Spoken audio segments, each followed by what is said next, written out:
Hello everyone, Skippy here, and welcome to One Piece episode 1034. Directed by Akihiko Sano and supervised by him and Masahiko Inuzuka.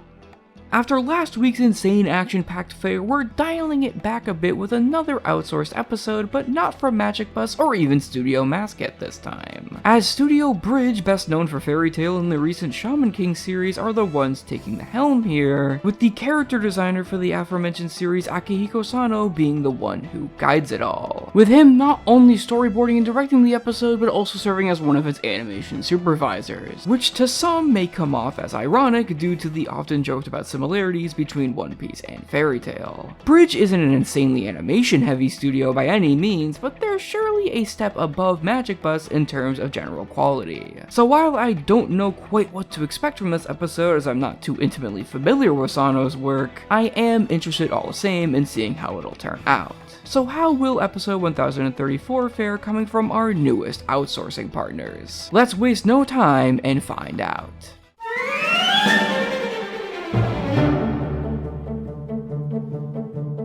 This episode covers the remainder of what was left in chapter 1013 in the first few pages of chapter 1014. And while it's all placed differently in terms of sheer arrangement, with most of the Kaido content obviously coming first off of last week, and the big mom stuff being split between the two halves of the episode, there's not much added to said manga content despite there being a few extra little things added here and there, during both Yamato's scuffle with some mooks and a full-on Chopper filler scene that does add a lot to highlight the little guy more than Oda himself ever wished to. So if you weren't really in love with how things went for the most part in the manga, then chances are that it'll likely be the same here, as this all continues to be a part of one of the most divisive sections of Onigashima. And Sano himself definitely doesn't really do a lot to directorially add to it all when it comes to atmosphere. Couple that with the episode clearly biding its time in the Momo section with a lengthy flashback to the Oden flashback for some reason, and it's really not that much better than what's on the page in terms of execution.